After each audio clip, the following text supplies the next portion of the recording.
They are breaking laws, all in an effort to undermine and delegitimize the newly elected president. NBC News in particular is on a political jihad against the president and his administration. And that is tonight's opening monologue. All right, tonight we've hit a new low in terms of privacy as we know it here in our country, and it should deeply concern all of you, the American people. Now, just a short time ago, one of the Trump-hating hosts over at NBC News, who is really one of the leaders of the alt-left propaganda, destroy Trump at all costs media, well, she got her hands on President Trump's 2 pages of his 2005 tax return. Now, in many ways, this should be troublesome to everybody, but also there are many, many legal questions that we'll get into tonight. For example, according to 26 U.S. Code 7213, quote, it shall be unlawful for any officer or employee of the United States or any person described in Section 6103 and officer or employee of any such person or any former officer or employee willfully to disclose to any person except as authorized in this title any return or return information. By the way, that's a felony. They say they found it in a mailbox, and it could be related to the Russians. Now, that could result in a $5,000 fine, 5 years in prison.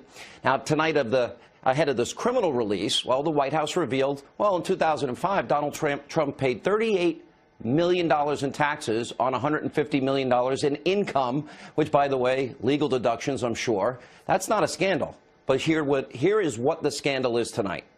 We have been reporting on these deep state actors in great detail for weeks. They have been working tirelessly, nonstop since November the 8th, behind the scenes. Why? They want to create a false narrative that President Trump colluded with the Russians.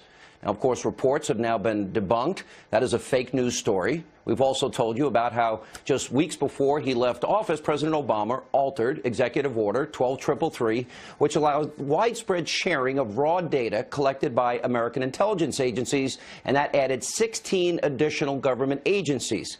16 additional.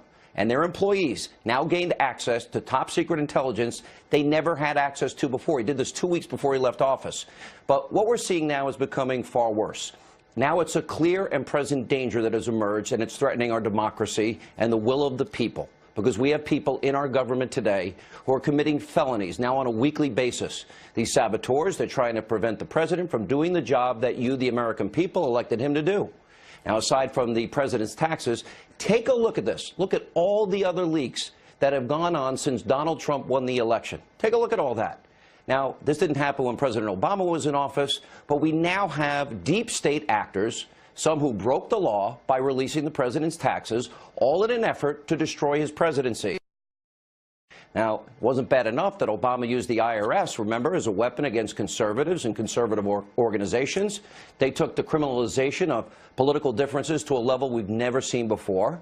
Last week, I said that President Trump, he needs to purge this deep state, and all these Obama holdovers, all these bureaucrats, all of those sabotaging the president need to be exposed, some arrested and tried, and some fired.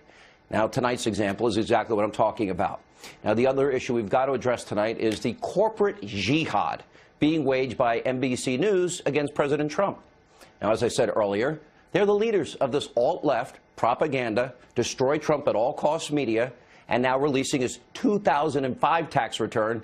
It proves that they will do anything, spin any conspiracy to destroy the commander-in-chief, including working with people clearly that have broken the law. Just take a look at some of these examples. I do want to move quickly to some breaking news about Donald Trump. A decade-old audio tape surfacing late today in which Trump is heard making crude and vulgar comments about women, including how he gropes them. We want to warn you, some of the language you're about to hear may be offensive. When he said today, America first, it was not just the racial, I shouldn't say racial, the Hitlerian background to it. Here you have a deranged president, or a pathologically lying president, lying about the operations of the American government and lying about the previous president of the United States. That's enough to invoke the 25th Amendment, but Mike Pence and the cabinet are not there yet. That tweet is also enough to impeach the President of the United States. I urge people to read and really make decisions about exactly what they're seeing. I understand why so many people voted for him. I understand where you were coming from. I understand why you liked him. But this man is lying to you. All the conspiracies, it's a concerted effort by a so-called news organization. Why? Perhaps to take down the president. Steve Bannon, I argue, is right. The alt-left propaganda media is the opposition party in America today. They're not news anymore. And by the way, did NBC News care when the IRS targeted conservatives specifically to intimidate them? Did they care about President Obama's unconstitutional executive orders he himself admitted he didn't have the power to do? They have this morning show on MSNBC. They attack the president's mental health almost now on a daily basis. And what Rachel Maddow did tonight, if you could stomach, I actually laughed. It actually made me laugh, frankly, harder than I have in 10 years, was a flat-out pathetic conspiratorial attempt to smear the president. Now, I really couldn't watch it with a straight face. It was sort of like an SNL skit, but actually better. And with her trying to piece all these conspiracy pieces together, claiming in 2005 a Russian oligarch knew that Trump was going to be the president and elected in 2016, so he bought a property from him in Florida, and Trump made a big profit. And, you know, did they want to ask the guy who runs NBC, maybe Andy Lack? I wonder if Andy Lack, he's a pretty wealthy guy. Did he sell any property? Did he ever make a profit back in 2005 or any other year? Did they want to... You know, did they want to question if the moon landing actually occurred? This is the Twilight Zone. Let me get this straight.